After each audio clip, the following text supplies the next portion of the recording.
But I'm grateful for that. So if I can just come back to you each in turn and just, if you share your final comments and thoughts, and then we'll hand back to David. Dr. Reem, you're on my screen in the top left, so you're first. Okay, I'm really much inspired actually in so many takeaways, and even from the audience themselves. So thank you so much for sharing these insights with us. And yes, it will be a wonderful ultimate goal if all of our new generations have that enlightenment and won't be facing the same challenges for these forums are being formulated in order for us to give these cheat sheets and give these tips on how to face these challenges. We really hope so, and we have high confidence in these generations. So for takeaways, I would say that, and again, I will echo what we have all talked about in a very quick takeaways. First, always work on your ecosystem and support groups, women forums. They are very supportive ones. You can take mentorship from them. You can take your cheat sheets from them. There's also the celebrating of these achievements. So they'll be like your own tribe. I really loved when one of the ladies said, we are a woman tribe in cyber, that for a cybersecurity where there's a scarcity of women in this field, we can feel that there's lots of us now here to echo each other's. And it's not really about just saying. I really appreciate and respect those women forums where they really take that. For example, we have a coming virtual conference in our WIXME Middle East group, where we have this conference only for all women speakers. So we're opening the call for papers, limited just to all women from all around the globe in cybersecurity. So we're giving that voice to be heard for the whole world, and we're building that initiative for a women group in the Middle East. But we need to build our own group of United Nations of women of all around the globe. So we need to put our hands out and shake our hands with other women groups, and we just unite, passing knowledge, giving them support, sharing our speakers. They share their speakers with us, having them in our panel sessions of conferences that we share our knowledge. So it's like, crossing the globe and crossing the continents. It's no longer there's graphical limitations. We're really initiating that United Nation of women, and supporting these groups. And we have really taken that into action in our coming conference. We have also launched the first awards of women in the Middle East, where we are recognizing these women in that culture for recognizing their efforts. And actually we can find them, some of them is very much shy to step in and nominate, because this is the culture. But we're telling them, you need to nominate yourself. You are that much of achiever, and you will echo, we will promote you. And all the other companies within the Middle East would know how shining you are. So we're really taking actions and pushing them toward the, just stop being shy, stop being inconfident. You have it all within you, and we're here to support you. So build on that ecosystem. Have confidence in yourself, accept your flaws. As Sutapa said, yes, I am not perfect, but I am limited edition. Each one of us is limited edition, by the way. There's no another Deborah Higgins with wonderful 2 kids and a great responsibility and balancing. There's no magnificent Danyetta who's handling a mother of 3 and still being that rock star of cybersecurity. There's no Louisa, who has been very much standing for herself, and Sutapa, who has been the first general director. There's no one else like yourself. You're unique. You're limited edition. So just believe in yourself and be that on self. Embrace your empowerment, focus on your strength, embrace your weaknesses, and just work on that. And I wish you all the best, and thank you so much. I'm really much passionate about this subject. So thank you for giving me a place to give this and share these insights with all the amazing ladies, with the panelists and the audience. Thank you, Dr. Reem. We can feel your passion, I assure you. Thank you so much. Come to Sutapa next. Oh, Sutapa, you're on mute. So just a couple of suggestions. I feel the future of the world, at least the COVID has taught us that. COVID-19 has taught us that. The future of the world is, collaboration and convergence. there is no need actually. There is no need to work in silos. It's much better if we work together, right? And believe me, the butterfly effect is true. It's real. And this COVID-19 has actually taught us that. So we need to take advantage of that effect, which we all keep thinking about. Secondly, you know, I feel we need to keep an open mind. We shouldn't, you know, move with tunnel visions. We need to keep an open mind, because that's how we learn. And till such time as we learn and we grow, we need to grow through life. You know, we all will be going through life in any case, but it's more important to keep an open mind and grow through life. The third important thing, you know, which I keep telling everybody and to myself also, is to follow your heart, your passions. You must follow your heart, but don't forget to take your brain along with you. Don't leave it behind, right?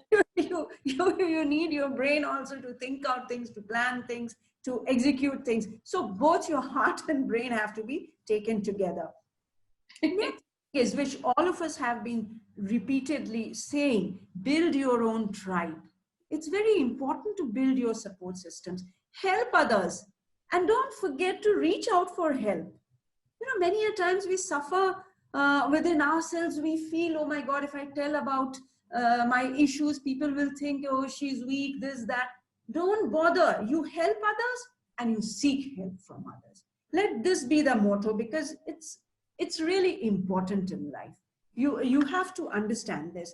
And the last thing, which I have already said it, and I would like to repeat, you know, even at the cost of repetition, I would like to say that you have to dream your own dreams. You can't dream somebody else's dreams or let somebody else dictate you your dreams. Because, you know, as a woman, you will have a timeline. You'll have to prioritize your issues. There may be a point of time when you need to pay more attention to your family than to your work. Well, do it. Don't let somebody else define your timeline. You know, there's a big argument, can women have it all? Many women say that no, women can't have it all. I have a slightly different opinion. I feel women can have it all, provided you define your all. My all won't be your all, right? So you have to define your all, and then you have to prioritize and reprioritize your life. You can't have everything during the entire course of your life. So you have to dream your dreams. And I would end what I'm saying is by saying that first of all, become the CEO of your own life before you become the CEO of an organization. So thank you so much. I'm so grateful, Deborah, to you and to all the panelists, to David, whom we are not seeing. I wish, David, you would come, because you are a male ally, you know, you are the champion of women's rights. So we would see you on the screen. And to the entire ISRM team that you gave me this platform to share my views and to interact with such awesome women, and the audience whose chats were unending. Here comes another one. So thank you. Thank you, everybody. It's been wonderful. It's been a very, very meaningful 2 hours that we have spent together. Thank you so much, Sutapa. Thank you for your closing words. That's amazing. Louisa. Right, well, I'll take the moment just to reiterate the idea that this whole event hasn't been about bringing women into the security space just for the sake of it, just because it's fair or right, even though I may feel it's fair and right. It's really about, you know, using the most tools and skills that we have to do security. And that space is there at the moment. Sutapa just mentioned COVID. And I know there's only a few minutes left, so I'm not going to get right into that.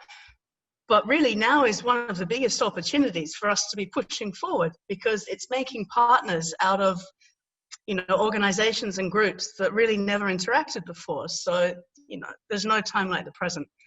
And as insofar as women coming up in the industry, you know, I would say just take your space, you know, strike your claim, because very often nobody is going to give it to you.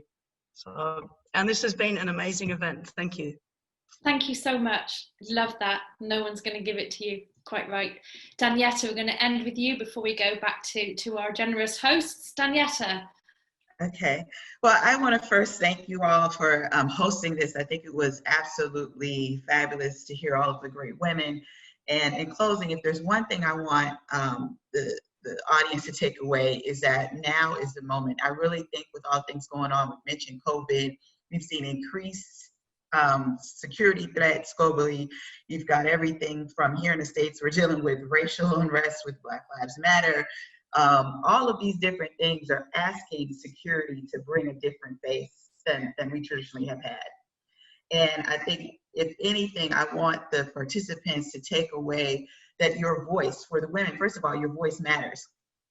And actually, we're in a place where we're having a clarion call that's going out and saying, all of these communities want to have someone come to them and say, you know, how do I matter? How are you going to protect me in the face of all these different things? And you've got also job losses on top of that. So, you know, they're looking for us as women to not just do the straight and narrow, and this is how we've always done it, but to really bring our gifts and our strengths and our perspectives to an industry that desperately needs it right now. And that's in the space of actually transforming, not just us as women, but security as a whole is transforming.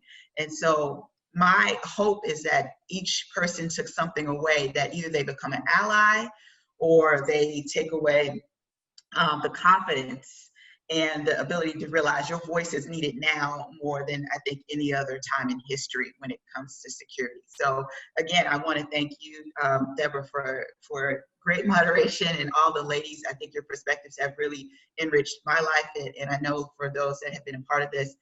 And thank you, David, for being an ally, and for anyone else on the phone that has come and lent their support to such an important cause. Thank you, Danyetta, and thank you all of you. I am not going to forget this experience. I'm very grateful also. David, over to you. Thank you very much for putting this on, and all this in just a week and a bit. Thank you. First of all, it's an absolute pleasure, an absolute pleasure. One day, God willing, I might get to the gates of heaven and they'll say, tell us one good thing you did in your life. And I can say, we put on the Women in Security Forum, and that was a good thing to do, undoubtedly.